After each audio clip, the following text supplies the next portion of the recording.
ஹல்லேலூயா, ஹல்லேலூயா, ஹல்லேலூயா. நாம் ஜெபம் செய்வோம்.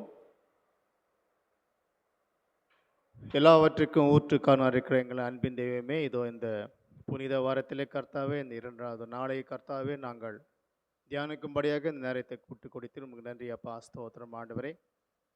நாங்கள் ஒரு சிறிய கூட்டமாக இருந்தாலும் அப்பா, எங்கு ஆண்டவரே 2-3 பேர் என்னுடைய நாமத்தினாலே தொழுது கொள்கிறார்களோ அவர்கள் மத்தியிலே வாசம் செய்வேன் என்று வாக்களித்திருக்கின்றீர். அதை நாங்கள் விசுவாசிக்கின்றோம். நீர் வாரும் ஆண்டவரே, நீர் பேசும். இயேசு மூலம் ஜெபம் கேளும் பிதாவே, ஆமென். நாம் இந்த தியானத்திற்கு ஆரம்பமாக அனைவரும் எழுந்து நின்று 350வது பாமலை பாடுவோம். பிளவுண்ட மலையே புகலிடம் ஈயுமே.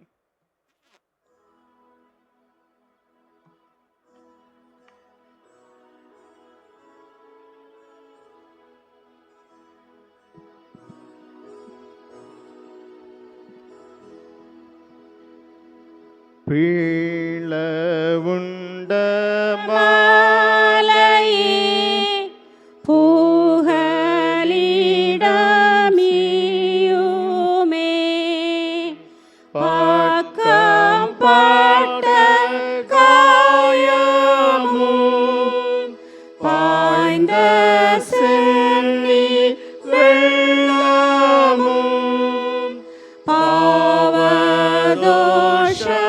யாவையும் நீக்கும்படி அருளும்.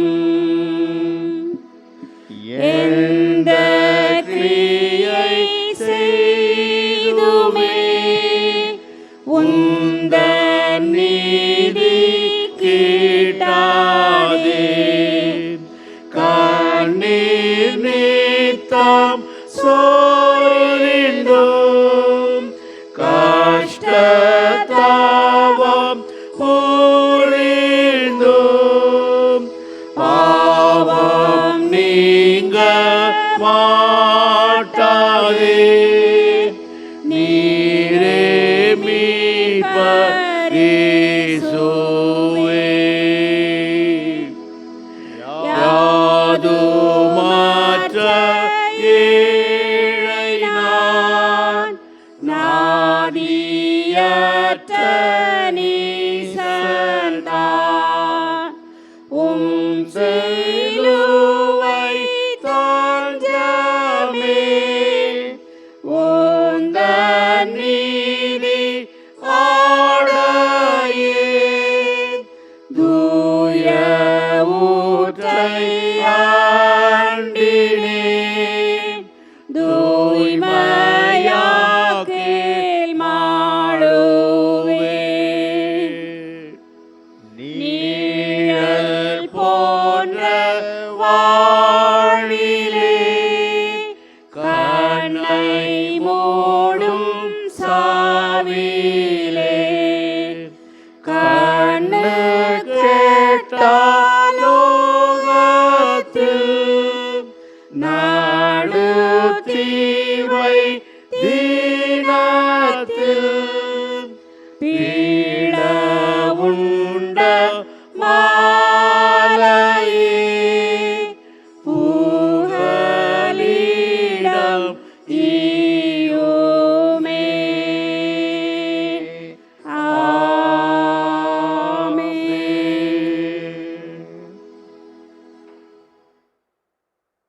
நாம் ஜெபம் செய்வோம். சூரியன் உதிக்கும் திசை தொடங்கி அது அஸ்தமிக்கும் திசை மட்டும் கர்த்தருடைய நாமம் துதிக்கப்படுவதாக. கடவுள் ஒளியாக இருக்கிறார், அவர் எவ்வளவேனும் இருள் இல்லை. அவர் ஒளி இருக்கிறது போல நாமும் ஒளியிலே நடந்தால் ஒருவரோடொருவர் ஐக்கியப்பட்டிருப்போம். அவருடைய குமாரனாக இயேசு கிறிஸ்துவின் இரத்தம் சகல பாவங்களை நீக்கி நம்மை சுத்திகரிக்கும். நீங்கள் உங்கள் வஸ்திரங்களை அல்ல, உங்கள் இருதயங்களை கிழித்து உங்கள் தேவனாகிய கர்த்தரிடத்தில் திரும்புங்கள். அவர் இரக்கமும் மன உருக்கும் நீடிய சாந்தமும் மிகுந்த கிருபையும் உள்ளவர். அவர் தீங்குக்கு மனஸ்தாபப்படுகிறவராய் இருக்கிறார். ஒருவன் என் பின்னே வர விரும்பினால் அவன் தன்னைத்தான் வெறுத்து என் சிலுவை எடுத்துக்கொண்டு என்னை பின்பற்ற கடவன். சபையார் அமருவோம், நாம் ஜெபம் செய்வோம். சர்வ வல்லமையுள்ள கடவுளே, நாங்கள் எங்கள் ஆண்டவர் இயேசு கிறிஸ்து மூலமாக உமது சமூகத்தில் எங்கள் வணக்கத்தையும் தோத்திரத்தையும் செலுத்த வந்திருக்கிறோம். எங்கள் பாவங்களை உண்மையாக அறிக்கை செய்யவும் மற்றவர்களுக்காகவும் எங்களுக்காகவும் ஜெபிக்கவும் உதவி செய்திருளும். உமது திருவசனத்தை நாங்கள் கேட்கும் பொழுது உமது அன்பின் மகத்துவத்தை அதிக உண்மையாக அறிந்து கொள்ளவும் உமது கிருபையின் கனிகளை எங்கள் வாழ்க்கையில் காட்டவும் அருள் புரிய வேண்டும் என்று எங்கள் ஆண்டவர் இயேசு கிறிஸ்து மூலமாக வேண்டிக் கொள்கிறோம். ஆமேன். நாம் ஸ்தோத்திர ஜெபத்தை ஏறெடுப்போம். எல்லா மனிதர்களையும் மீட்டெடுக்க தன்னுடைய ஒரே பேரான குமாரனை தந்து உலகத்தோடுள்ள அன்பை வெளிப்படுத்தின பிதாவாகிய தேவனே,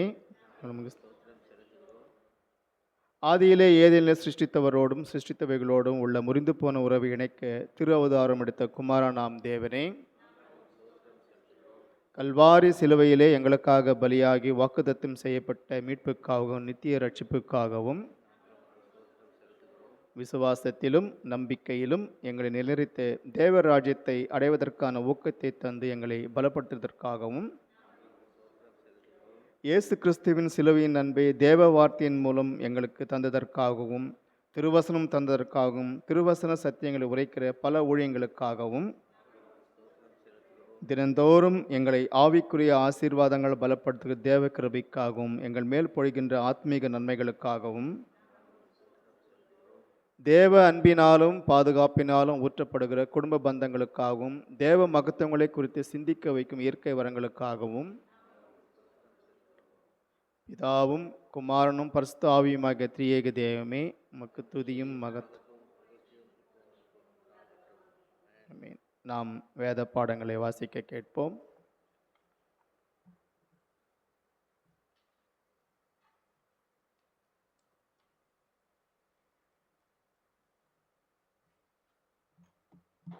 வாசிக்கும்படியாக கொடுக்கப்பட்டுள்ள வேத பாடம் மத்தேயு 21ஆம் அதிகாரம் வசனங்கள் 18 முதல் 22 வரை. மத்தேயு 21 18 முதல் 22 வரை. காலையிலே அவர் நகரத்துக்கு திரும்பி வருகையில் அவருக்கு பசி உண்டாயிற்று.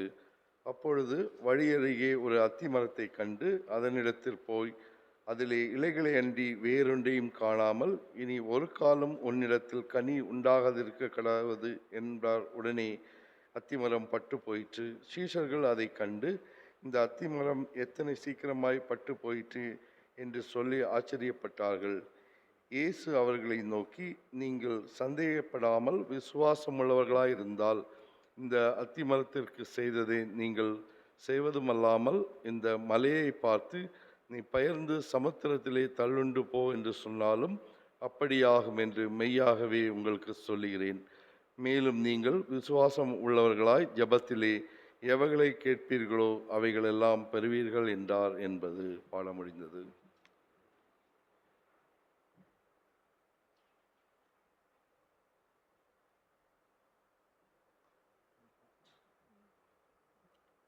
நாம் அனைவரும் எழுந்து நின்று தேவனுக்கு மகிமை உண்டாகும்படியாக கிறிஸ்தவ கீர்த்தனையிலே 124வது கீர்த்தனை பாடுவோம். வா பாவி மலைத்து நில்லாதேவா.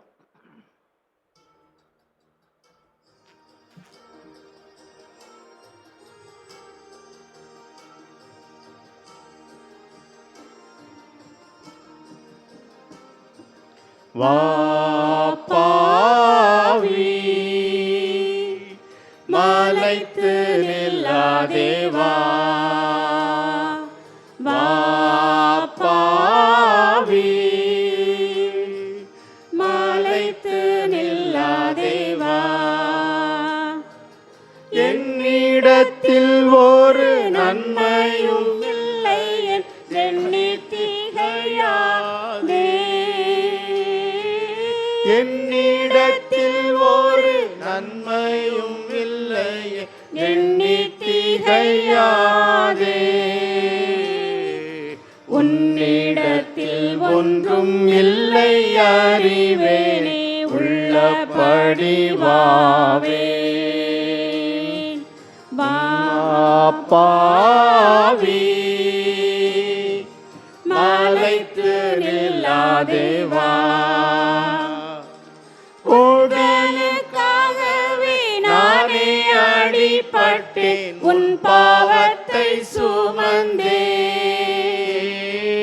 உந்தனுக்காகவே நானே அடிபட்டேன், உன் பாவத்தை சுமந்தேன். சிந்திய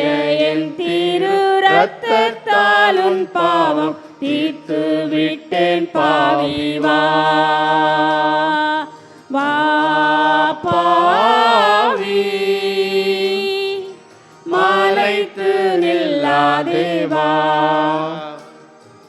கொடிய பாவ தழலில் வீழ்ந்து குன்றி போனாயோ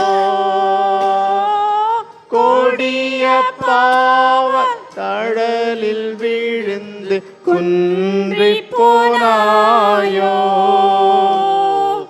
ஓடுங்கி வருந்தும் பாவிகள் தஞ்சம் நான் ஒன்றுக்கு மஞ்சாதே வா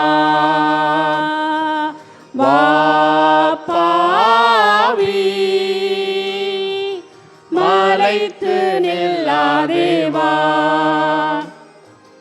விலகையாதோரு கதி இல்லாதவன் உலகை நம்பலாமோ விலகையாதோரு கதி இல்லாதவன் உலகை நம்பலாமோ சிலுவை பாவிகள் அடைக்கலமல்லோ சீக்கிரம் ஓடிவாவே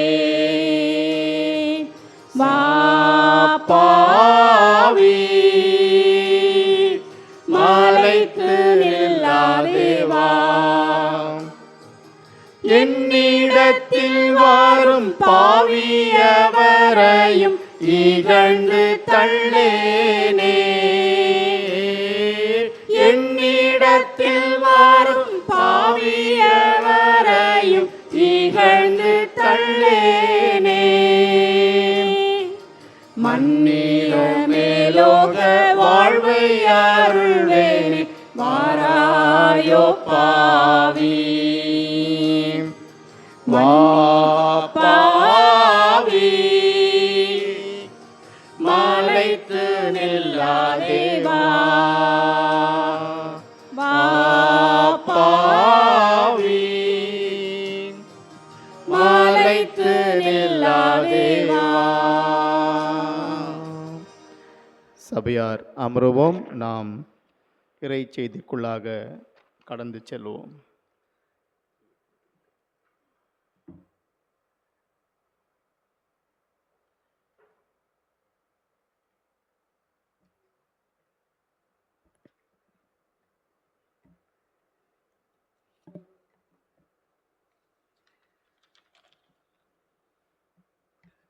ஹல்லேலூயா. கர்த்தராகிய இயேசு கிறிஸ்துவின் நாமத்தினாலே உங்கள் யாவரையும் வாழ்த்துகிறேன். இந்த வாய்ப்பை கொடுத்த தேவாதி தேவனுக்கு கோடானு கோடி ஸ்தோத்திரம் செலுத்துகிறேன். நமக்கு தென்னிந்திய திருச்சபை அதாவது சிஎஸ்ஐ ஒழுங்கின் பிரகாரமாக லெந்து நாட்களில் நாம் சிந்திப்பதற்காக விசேஷ விதமான திருமறை பாடங்கள் அதன் பின்பு விசேஷித்த ஆராதனைகளை நமக்கு கொடுத்துருக்குறாங்க. நம்ம எல்லாம் அதை கடைபிடித்து கொண்டு இருக்கிறோம். இந்த வாரம் அதாவது விசேஷமாக பரிசுத்த வாரம், ஹோலி வீக், புனித வாரம் அப்படின்னு சொல்லிட்டு சொல்லப்படுது. இது எப்படின்னா, இந்த குருத்தோலை ஞாயிறு இயேசுவானவர் பவனியாக வருகிறார். அதை தொடர்ந்து நடக்கும் ஒரு காரியங்கள், இயேசுவானவர் செய்த காரியங்களை குறித்ததான நிகழ்வுகளை நாம் ஒரு நாளாக சிந்திக்கிறோம். விசேஷமாக நேற்று நம்ம என்ன பார்த்தோம் அப்படின்னா, ஆலயத்தை தூய்மைப்படுத்துதல், கிளென்சிங் த டெம்பிள். இன்றைக்கி என்ன அப்படின்னா, அத்திமரத்தை சபித்தல். இந்த 2 நாள்லையும் நம்ம ரெண்டு காரியங்கள் நம்ம நிகழ்வை நம்ம பார்க்கும்போது ஒரு காரியம் நமக்கு தெளிவாக தெரியுது. இயேசுவின் கோபம். இயேசுவானவர் கோபப்படுறவராக இருந்தாரா?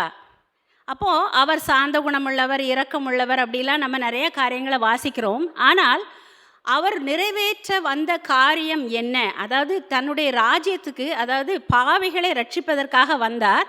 ஆனால் அந்த நோக்கம் நிறைவேறாத காரணத்தினால என்ன செய்கிறாரு? அவருடைய வேலை நெருங்குகிறது என்னது அவருக்கு தெளிவாக தெரியும். அப்போ அந்த வேலை நெருங்கும்போது ஏதாவது ஒரு விதத்தில் மக்களை, அதாவது தேவனுடைய ராஜ்யத்துக்கு, பரலோகத்துக்கு அவர்களை மக்களாக சேர்க்க வேண்டும், அவருடைய பிள்ளைகளாக சேர்க்க வேண்டும் என்பதற்காக அவர் கடைசியாக யூஸ் பண்ணுற ஆயுதம் தான் என்னது? கோபம். சில நேரத்தில் நம்ம குடும்பத்தில் கூட பிள்ளைங்கள்ட்ட என்ன செய்கிறோம்? நிறைய நேரம் அன்பாக சொல்லி பார்ப்போம். அடுத்தப்போ என்ன செய்கிறது? பிறம்பை கையாடாதவன் தன் மகனை பகைக்கிறானுங்கிற வசனத்தை கரெக்டாக நம்ம எல்லாருமே என்ன செய்கிறோம், யூஸ் பண்ணுறோம். ஏன்னா கோபம் சில நேரத்தில் என்ன செய்யுது, நல்ல வேலை செய்யும். சொல்லி சொல்லி சொல்லி பார்த்துட்டு கடைசியில் அதே மாதிரி தான் தேவனுடைய கோபத்தை நம்ம நேற்று பார்த்தோம். என்ன செய்கிறாருன்னா, அவர் காசுக்காரர்களின் பலகைகளை கவிழ்த்தார். நம்ம ஒரு சின்ன ஒரு பொருள் நமக்கு பொதுவாக இந்த சர்ச்சில் நம்ம ஆலயத்துக்குள்ளே வந்த பிறகு ஏதாவது ஒரு பொருள் அசைஞ்சாலோ ஏதாவது ஒரு சத்தம் வந்தாலோ என்ன செய்கிறோம், நம்ம எல்லாருமே அலர்ட் ஆயிரும், டக்குன்னு திரும்பி பார்க்குறோம் இல்லையா. ஆனால் அவருடைய கோபத்தில் அப்படியே, அதாவது ஓவர் டேர்ன் த டேபிள் அப்படின்னு சொல்லிட்டு இங்கிலீஷ் பைபிளில் சொல்லியிருக்குது. எல்லாத்தையும் கவுத்து போட்டார். அப்படி ஒரு கோபம் வந்துச்சு. இன்றைக்கி அவருடைய கோபம் எப்படி இருக்குது அப்படின்னு நம்ம பார்க்கலாம். நம்ம வாசிக்க கேட்ட பாகத்திலேருந்து மாத்திரம்தான் நான் ஒரு சில காரியங்களை நான் சொல்ல விரும்புகிறேன். நம்ம எல்லாம் எடுத்துக்கலாம். மத்தேயு 21 அதிகாரம் வாசிக்க கேட்ட 18வது வசனத்தை நம்ம முதல்ல வாசிக்கலாம். பசி ஃபஸ்ட்டு என்னென்னா, நம்ம வாசிக்க கேட்டதில் பசி. அப்போது இந்த பசி எப்படிப்பட்டதான பசி, 2 விதமாக நான் இதை பார்க்குறேன். ஒன்று என்னென்னா, மனுஷருக்குள்ள ஒரு பசி, சரியா. நமக்கு பசி வந்ததுன்னா சில நேரம் டேஸ்ட்டாக இல்லைன்னு சொல்லிட்டு ஒதுக்கி வச்சுருக்கிறதோட கூட என்ன செய்கிறோம், எடுத்து வச்சு சாப்பிடுவோம். பசி ருசி அறியாது அப்படின்னு நம்ம சொல்கிறோம் அந்த பழமொழி. அப்போது அது உலக பிரகாரமான ஒரு மனுஷீக பசி. 2வது பசி என்ன அப்படின்னா, ஒரு ஆத்ம தாகம். அவர் என்ன அப்படின்னா, இந்த மனம் திரும்புதலுக்கேற்ற, அதாவது ஆத்மாக்களை ஆதாயப்படுத்த வேண்டும் என்பதற்கான ஒரு பசி. அதாவது 2 விதமான பசி, ஒன்று ஆன்மீகம், ஒன்று மனுஷீகம். அப்போ இந்த மனுஷீகத்தில் பசி வரும்போது என்ன செய்கிறோம் அப்படின்னா, நமக்கு வேண்டியது இல்லை அப்படின்னா நமக்கு ஆட்டோமேட்டிக்காக என்ன வருது, கோபம் வருது. மேபி நம்ம நிறைய பேருடைய எக்ஸ்பீரியன்ஸ் இருக்கும். சிலர் வீட்டில் ஸ்பவுஸ், நான் இங்கே ஸ்பவுஸ்ன்னு சொல்கிறேன், ஒய்ஃப் ஹஸ்பண்ட்னு சொல்ல விரும்பலை. ஸ்பவுஸு சமைப்பாங்களா இருக்கும். அப்போ இந்த சமையல் சரியான நேரத்துக்கு அந்த ஃபுட்டு ரெடி ஆகலைன்னா என்ன செய்கிறோம், கோபம் வர்றதுக்கான வாய்ப்புகள் இருக்குது. அதே மாதிரி இப்போ இவர் என்ன செய்கிறார், அவருக்கு ரொம்ப பசி. அப்போ பசியில் போகும்போது அவர் வெளியில் போகிறாரு. அப்போ பசியில் போகும்போது அவர் எதை பார்க்குறாருன்னா, ஒரு அத்தி மரத்தை பார்க்குறாரு. அந்த அத்தி மரம் அடுத்த வசனத்தில் நம்ம பார்க்கும்போது அத்தி மரம் எப்படி இருக்குன்னா, நல்லா தழைத்து இருக்குது. அந்த தழைத்து இருக்கிற ஒரு அத்தி மரம் பொதுவாக இந்த பலஸ்தீனா அது போட்ட இடங்கள்ல எப்படின்னா, இலை இருந்தது அப்படின்னா அதில் கண்டிப்பாக என்ன இருக்கும், கனி இருக்கும். அப்போ இவர் ஃபுல் அண்ட் ஃபுல் இந்த மாதிரி ஒரு நல்ல ஃப்ரெஷ் லீவ்ஸு, நல்ல திக் லீவ்ஸ் இருந்தோடனே அவர் என்ன செய்கிறாரு, அதில் நிச்சயமாக கனி இருக்குங்கிற ஒரு எண்ணத்தோடு அவர் என்ன செய்கிறாரு, அந்த மரத்தை பார்க்குறாரு. அவருடைய பசி ஆறும் அப்படின்னு சொல்லிட்டு அந்த மரத்தை அவர் பார்க்குறாரு. அந்த வசனம் வாசிங்க, 19.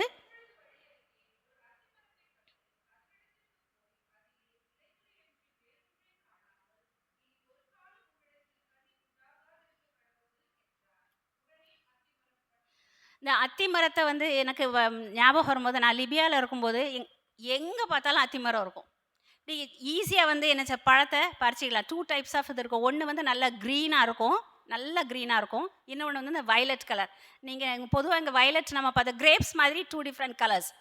அப்போது அந்த அவ்வளோ ஒரு ருசியான ஒரு பழம், அத்திப்பழம். சில பிள்ளைங்களுக்கு அது பிடிக்கும், புழு இருக்குது அப்படின்னு உள்ள அந்த சீட்ஸை பார்த்து சாப்பிட மாட்டாங்க. ஆனால் அவ்வளோ ஒரு ருசியான ஒரு அத்திமரம், ஒரு 5 அத்திப்பழம். அந்த 5 அத்திப்பழம் சாப்பிட்டாலே நமக்கு வயிறு ஃபுல்லாக. அவ்வளோ பெரிய பெரிய பழங்கள் லிபியாவில் வீட்டு பக்கத்தில் எல்லாம் ஃபுல்லாக இருக்கும். நாங்கள் அப்படி சும்மா அப்படி வெளியே வாக்கிங் போனோன்னா பறிக்கலாம். ஏன்னா அப்படி ஒரு அருமையான ஒரு நாடு அந்த நாடு. அப்போ இந்த அத்திப்பழத்தை அவர் எதிர்பார்க்குறாரு. இதில் இந்த இலை இருக்கிறதுனால அத்திப்பழம் இருக்கணும். பட் என்னுடைய எக்ஸ்பீரியன்ஸில் நான் பார்க்கும்போது ரொம்ப இலையெல்லாம் இருக்காது. சும்மா அந்த ட்விக்ஸ், சின்ன சின்ன பிரான்ச்சஸ் மாதிரி இருக்கும். அதுலேயே நிறைய சின்ன சின்னதாக நிறைய பழங்களை பார்க்கலாம். அப்போது இந்த அத்திப்பழம் அவருடைய பசியை போக்கும் அப்படின்னு சொல்லிட்டு அவர் அது பக்கத்தில் போகிறாரு. ஆனால் என்னது, அவர் கிடைத்தது என்னதுன்னா ஏமாற்றம். அப்போது இந்த உலக பிரகாரமான மனுஷீக பசியில் அவருக்கு கிடைத்தது, அவருக்கு ஏமாற்றம். பசி அவருக்கு தீர்க்கப்படலை. ஆன்மீகத்தில் அதை பார்க்கணும்னா என்ன அப்படின்னா, நம்மை அவர் பார்க்கிறார். நம்மிடத்தில் கனி இருக்குதா அப்படின்னு சொல்லிட்டு பார்க்கிறார். நம்மளுடைய கனி எப்படிப்பட்டதாக இருக்கிறது. ஒருவேளை எல்லாரையும் சொல்கிறேன், நான் ஒருத்தரை இவங்க நான் குறிப்பிட்டு சொல்லலை, பொதுவாக கிறிஸ்தவர்களாகிய நம்முடைய கனி எப்படிப்பட்டதாக இருக்கிறது, நம்மிடத்தில் அவர் விரும்புகிற கனி என்ன. அப்போ இந்த முதல்ல அவர் சொல்கிறாரு, நம்ம இந்த கோபத்தை நம்ம இப்போ பார்க்குறோம். ஆனால் அவருடைய ஊழியத்தின் தொடக்க காலங்களில் நம்ம பார்த்தோம் அப்படின்னா வாசிக்கலாம். நம்ம மத்தேயு, இது ஒரு மலை பிரசங்கம். அதில் அவர் சொல்கிறார், மத்தேயு 7வது அதிகாரம் 19வது வசனம் வாசிக்கலாமா?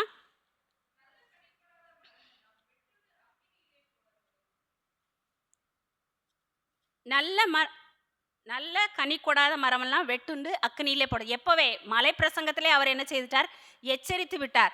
இயேசு கிறிஸ்துவுக்கு முன்பாக வந்த யோவான் ஸ்நானகனுமே என்ன சார், கோடரியானது மரங்களின் வேர்களில் வச்சிருக்குது. என்ன சார், நல்ல கனி கொடுக்கலன்னா என்னது, அது வெட்டுண்டு அக்னியிலே போடப்படும். அப்போ இயேசுவானவர் நம்மிடத்தில் என்ன தேடுகிறார்? எப்படிப்பட்ட வாழ்க்கை அல்லது எப்படிப்பட்ட கனிகளை நம்மிடத்தில் அவர் விரும்புகிறார்? நம்முடைய வாழ்க்கை கனி உள்ள வாழ்க்கையாக இருக்க வேண்டும் என்று விரும்புகிறார்.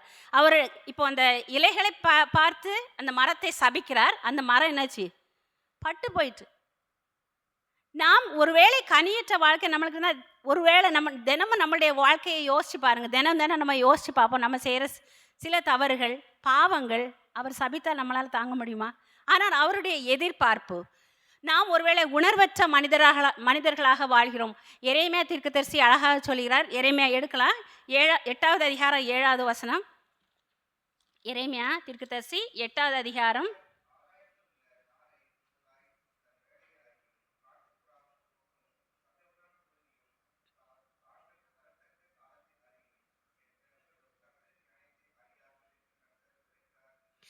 எப்படி இருக்கிறோமா? நம்மளுடைய வாழ்க்கை கனியற்ற வாழ்க்கை எப்படி இருக்குன்னா, அதாவது 6 அறிவுள்ள மனிதர்கள் நாம், 6 அறிவு இல்லாத மனிதர்களை அவர் சொல்கிறார். அதாவது நாரை, ஆகாயத்தில் உள்ள நாரை என்னதுக்கு தெரியுமா?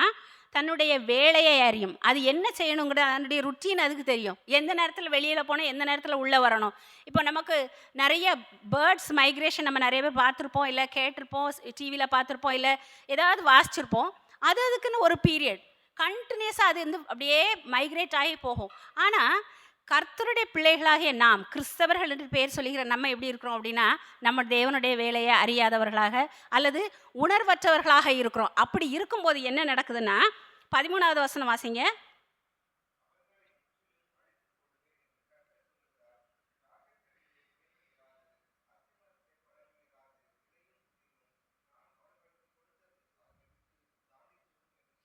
என்ன அப்படின்னா, இப்போ இலை இல்லை, கனியற்ற மரம், கனியற்ற வாழ்க்கை நம்மளுடைய கிறிஸ்தவ வாழ்க்கை இருந்தால் என்ன ஆகுமானா, நமக்கு எந்த ஒரு ஆசீர்வாதமும் கிடைக்காதுங்கிறத இந்த வசனம் சொல்கிறார். அப்போ கனியுள்ள வாழ்க்கை, எப்படிப்பட்ட கனியுள்ள வாழ்க்கை, என்ன ஒரு ஜீவிதத்தை தேவன் விரும்புகிறார்னு பார்த்தால் அவருடைய எதிர்பார்ப்பு முதலாவது ஆவியின் கனி. புதுசாக நான் எதுவுமே சொல்லலை, நமக்கு எல்லாமே தெரியும். இது நமக்கு ஞாபகப்படுத்துகிற ஒரு காலம். திரும்ப திரும்ப நம்ம சில காரியங்களை சிந்திக்க கொடுக்கப்பட்ட நமக்கு ஒரு தருணம். ஆவியின் கனிகள் நமக்கு தெரியும், வேகமாக சொல்லுவோம். அன்பு, சந்தோஷம், சமாதானம், நீடிய பொறுமை. நம்ம எந்த இதில் நம்ம லேக் ஆகி இருக்கிறோம்? எந்த ஒரு கனி நம்மிடத்தில் இல்லை. தேவன் முதலாவது நம்மிடத்தில் ஆவியின் கனிகளை விரும்புகிறார். கிறிஸ்தவ வாழ்க்கை என்ன கனிகளை கொடுக்க வேண்டும் என்பதை ஒரு பட்டியலே இட்டிருக்கிறார். நம்ம எல்லாருக்கும் தெரியும், நம்ம எடுக்கலாம். கலாத்தியர் 5வது அதிகாரம் எடுக்கலாம். கலாத்தியர் 5வது அதிகாரம் 22வது வசனம்.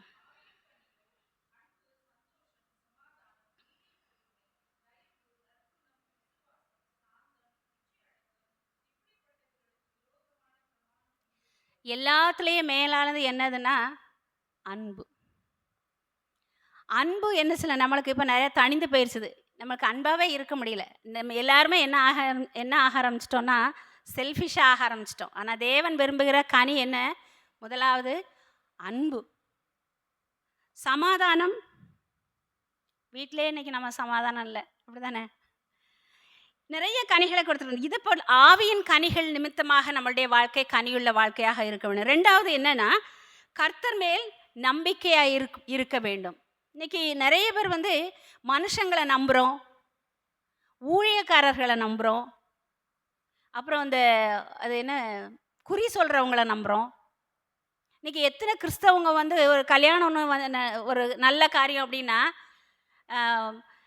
பாஸ்டரை மட்டுமா கூப்பிடுறாங்க?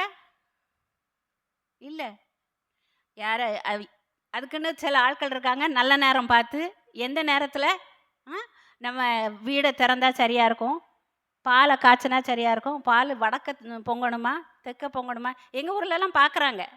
நான் அதனால் நான் சொல்கிறேன், இந்த ஒரு மோசமான நிலைமைக்குள்ள என்ன செய்கிறோம்? நாம் தள்ளப்பட்டிருக்கிறோம். எப்படிப்பட்ட கனியை தேவன் விரும்புகிறார்? அவரை நம்புகிற கனி. வாசிக்கலாம். எரேமியா 17வது அதிகாரம். எரேமியா தீர்க்கதரிசன புஸ்தகம் 17வது அதிகாரம் 7வது 8வது வசனம்.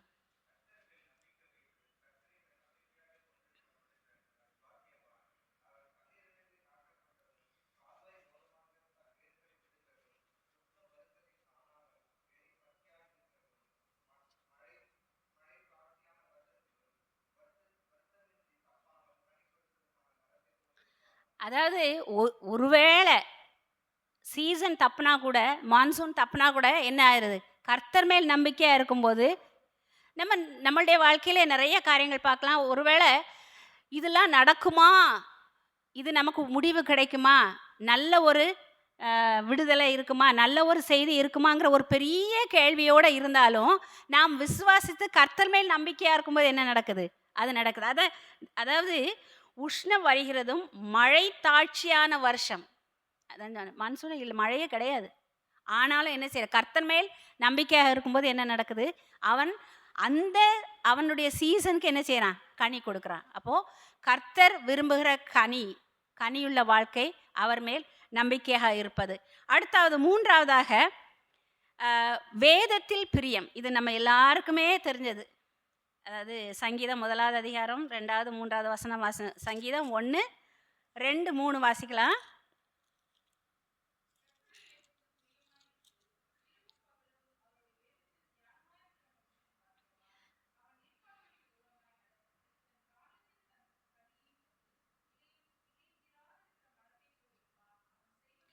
இப்போ கர்த்தருடைய வேதத்தில் இன்னைக்கு எத்தனை பேர் பிரியமாக இருக்கிறோம்? நான் ஏற்கனவே இந்த வேதத்தை பற்றி நான் சொல்லும்போது இந்த காரியத்தை நான் அடிக்கடி சொல்வேன். வேதத்தை என்னமா வாசிக்கக்கூடாது? வேகமாக வாசிக்கக்கூடாது. இன்னைக்கு ஒரு வசனம் வாசிக்கிறது கூட நம்ம உணர்ந்து வாசிக்கிறோமா? இல்லை அப்படின்னா, ஐயோ நம்ம காலையில் பைபிள் வாசிக்காமல் கார் எடுத்தோன்னா நமக்கு எதுவும் ஆயிரோமா? இது பொதுவாக நம்ம கிறிஸ்தவர்களுக்கு இடையே இருக்கிற ஒரு ஒரு ஒரு மனப்போக்கு. அப்போது தினம் நம்ம பைபிள் வாசிக்கணும். அப்போ வாசிக்கும்போது அதை உணர்ந்து வாசிக்கிறோமா? சில நேரங்களில் நம்ம பைபிளை வேகமாக வாசிக்கும் போது என்ன செய்யுது? அந்த அர்த்தமே மாறி போயிடும். ஒரு லாவுக்கு ஒரு லோ போட்டால் முடிஞ்சுது. அது போல தான் அப்போது வேதத்தில் இரவும் பகலும் என்ன செய்யணுமா? தியானிக்கணுமா? நீங்கள் சங்கீதம் 119 நான் வாசிக்க சொல்லி உங்களுக்கு சொல்லியிருப்பேன் அடிக்கடி. ஒரு வசனமும், அந்த ஒரு வசனமும் அவ்வளோ அழகாக, நான் அதில் நான் பிரியமாக இருக்கிறேன், அந்த வேதம் எனக்கு மன மகிழ்ச்சி, அந்த வேதம் எனக்கு ஒளி, அந்த வேதம் எனக்கு வழி, அந்த வேதம் எனக்கு வெளிச்சம். 119 முழுவதும் வாசிச்சிங்கன்னா அது மாதிரி தான் இருக்கும். எல்லா வசனங்களும். அதாவது அந்த சங்கீதக்காரன் தெளிவாக சொல்லுவான், நான் அந்த வசனம்தான் எனக்கு உயிரே. நான் ஒருவேளை என் கால் சறுக்குகிறது என்று சொல்லும்போது உம்முடைய கிருபை என்னை தாங்குகிறது, உம்முடைய சத்தியம் என்னை தாங்குகிறது. அப்போது கர்த்தருடைய வேதத்தில் நம்ம இரவும் பகலும் நம்ம தியானமாக இருக்கும்போது நாம் கனிதரும் வாழ்க்கையை கொண்டு வர முடியும். நான்காவதாக இயேசுவில் நிலைத்திருத்தல். இது நம்ம எல்லாருக்கும் தெரிஞ்ச ஒரு போர்ஷன். யோவான் 15வது அதிகாரம், நானே மெய்யான திராட்சை செடி, இயேசுவில் நிலைத்திருத்தல். ரொம்ப தெளிவாக சொல்லிட்டாரு. நீ என்கிட்ட இல்லை அப்படின்னா என்ன செய்ய முடியாது? நீ ஒன்றுமே செய்ய முடியாது. 15வது அதிகாரம் 5வது வசனம் வாசிங்க.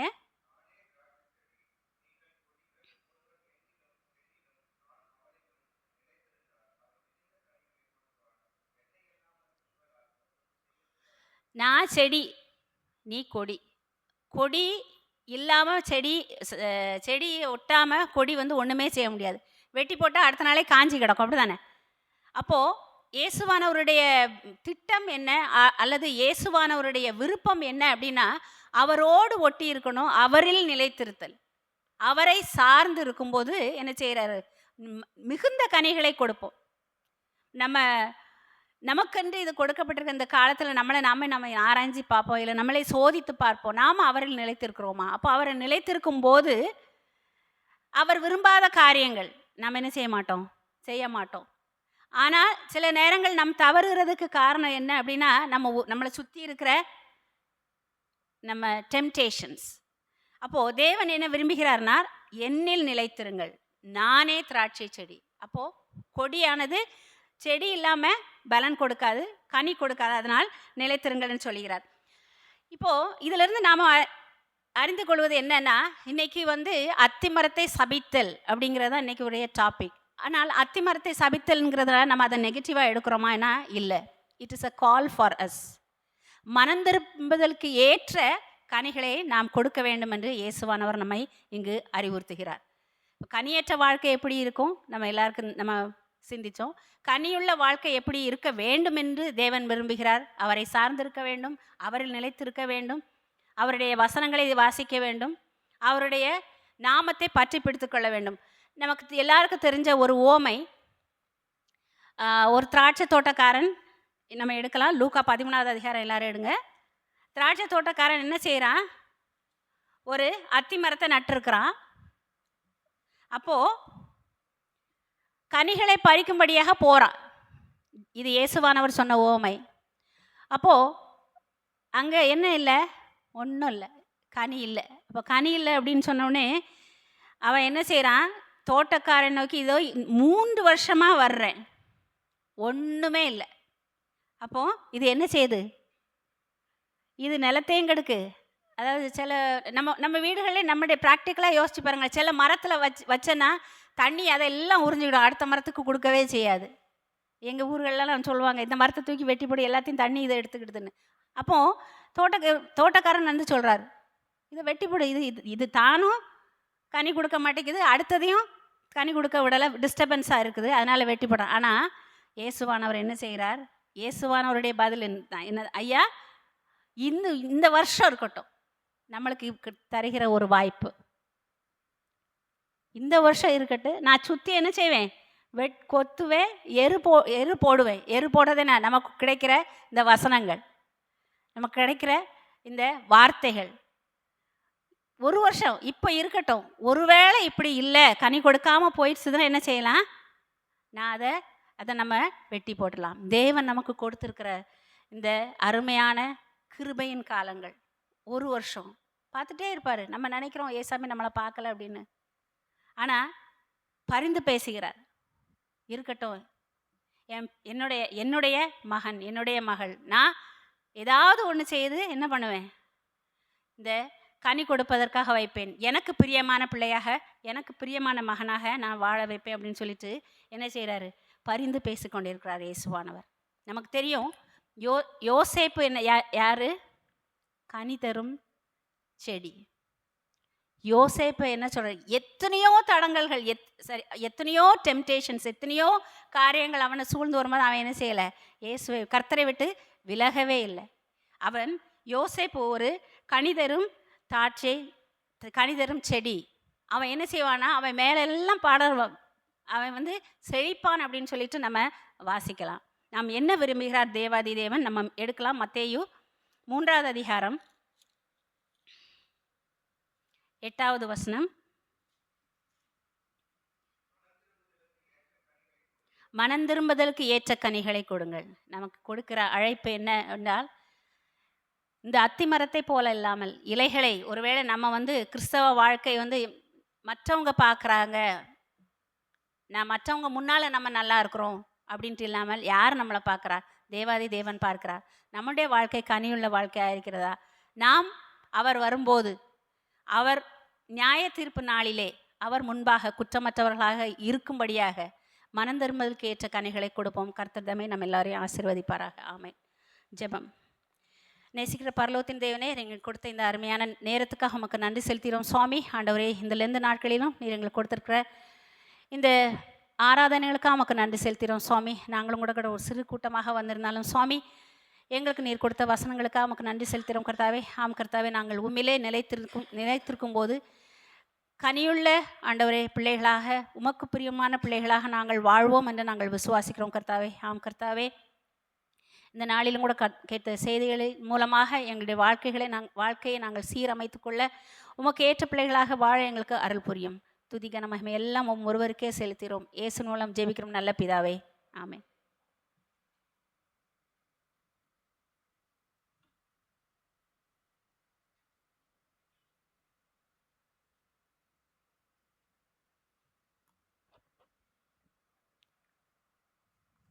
ஒரு ஏற்ற கனிகளை எப்படி கொடுக்க வேண்டும் என்று வேதத்தின் அடிப்படையிலே சகோதரி அவர்கள் நம்மிடம் பகிர்ந்து கொண்டார்கள்.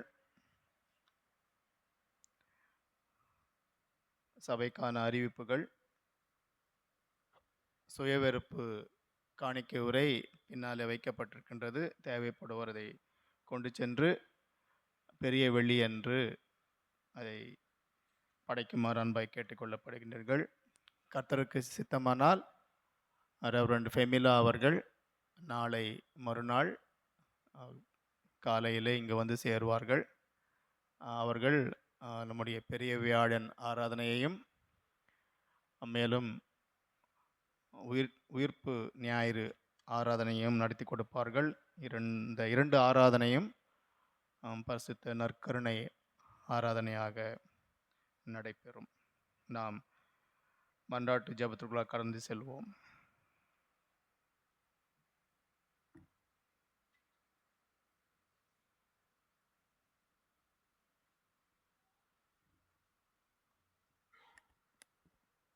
ஜெபம் செய்வோம். தேவனுடைய படைப்பினால் உண்டான மனோகரமான இந்த உலகத்திற்காகவும் சகல விதமான ஜீவராசிகளுக்காகவும் நாம் பிரார்த்தனை செய்வோமாக. உலகத்தில் நீதியும் சமாதானமும் நட்பும் வளர வேண்டும் என்று நாம் பிரார்த்தனை செய்வோமாக. எல்லா ராஜ்யங்களுக்காகவும் ராஜ்யங்களை ஆளும் அதிகாரிகளுக்காகவும் நாம் பிரார்த்தனை செய்வோமாக. சமுதாயத்தில் வெவ்வேறு இடங்களில் பல வகையான பொறுப்புகளில் இருப்பவர்களுக்காக நாம் பிரார்த்தனை செய்வோமாக.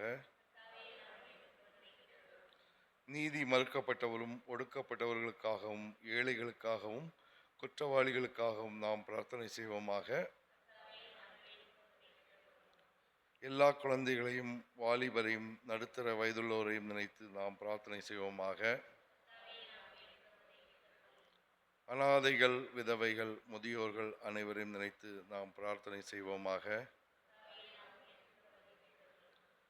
வியாதியஸ்தர்கள், விபத்துக்குள்ளானோர், மாற்றுத்திறனாளிகள், வறுமையில் இருப்பவர்களுக்காக நாம் பிரார்த்தனை செய்வோமாக. எல்லா சுவிசேஷ ஊழியங்களையும் ஊழியக்காரர்களையும் எல்லா கிறிஸ்தவ ஸ்தாபனங்களுக்காகவும் நாம் பிரார்த்தனை செய்வோமாக. எல்லா கிறிஸ்தவ சபைகளையும் நம்முடைய சபை திருச்சபையையும் சபையின் எல்லா அங்கங்களையும் மூப்பர்களையும் ஊழியங்களையும் எல்லாம் குடும்பங்களையும் நினைத்து நாம் பிரார்த்தனை செய்வோமாக.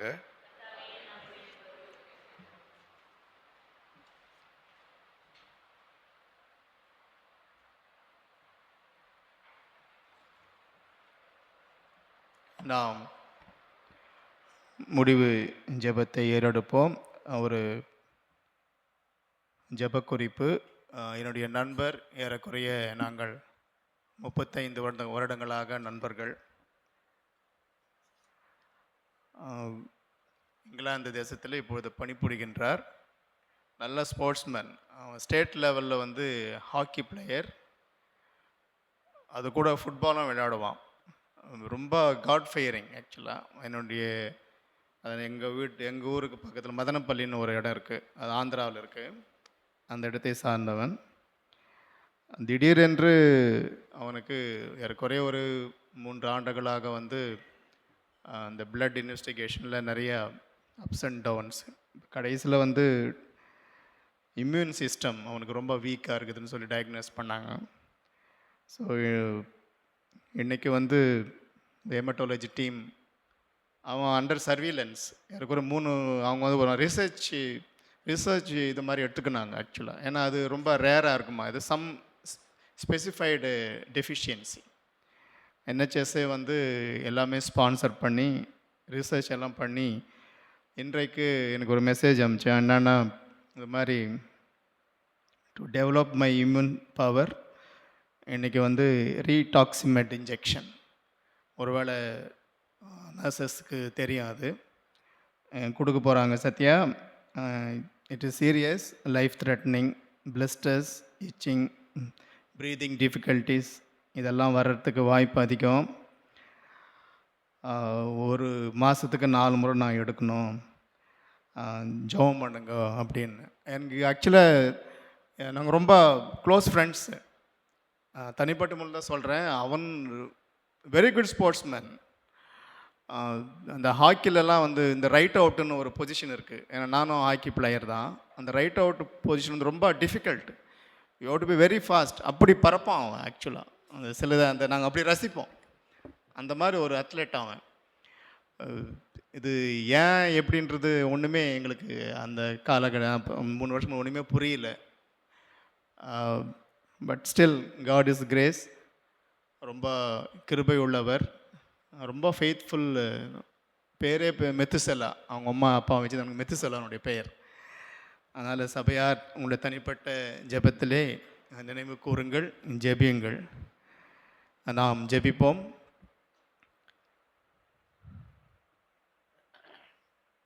ஆதியும் மந்தையுமான எங்கள் தெய்வமே, இந்த நேரத்துக்காக ஸ்தோத்திரம் ஆண்டவரே. உம்முடைய பாடுகளை குறித்து நாங்கள் தியானித்து கொண்டிருக்கின்றோம்.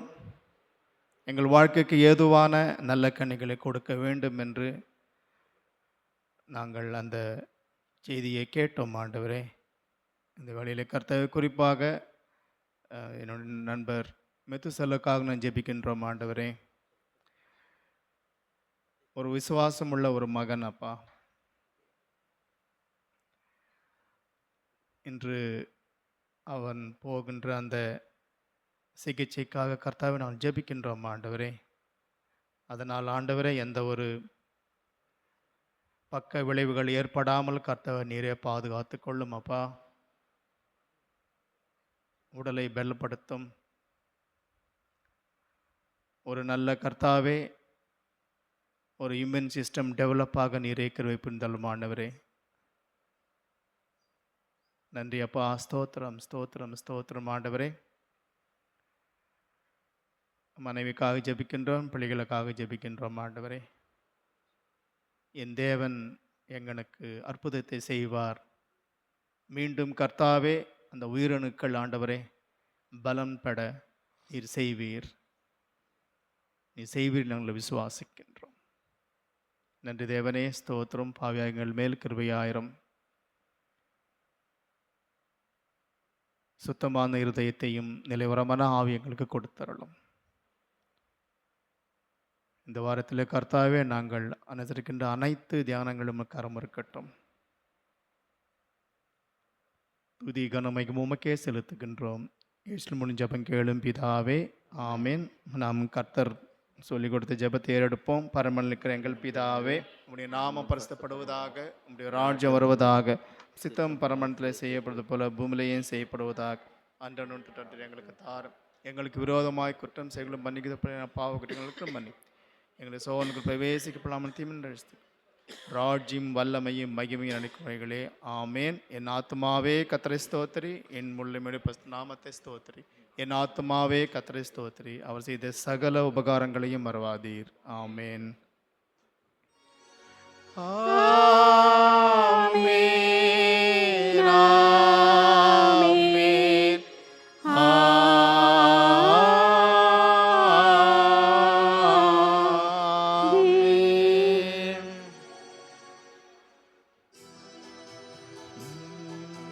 சூரியன் மறைந்து அந்தகாரம் சூழ்ந்தது. சூரியன் மறைந்து அந்தகாரம் சூழ்ந்தது. சோர்ந்த என் தேகமும் மயந்து மேலே பார போகுது. தூயா கிருபை கூர்ந்து கருமையா, தூயா கிருபை கூர்ந்து கருமையா. பகல் முழுவதும் பட்சமாய் என்னை பாதுகாத்தீரே. பகல் முழுவதும் பட்சமாய் என்னை பாதுகாத்தீரே. சகல தீமையும் அகல வைத்தருள் நலமும் தந்தீரே. சுவாமி உந்தன் பாதம் பணிகிறே. சுவாமி உந்தன் பாதம் பணிகிறே. எல்லாருக்கும் ஸ்தோத்திரம்.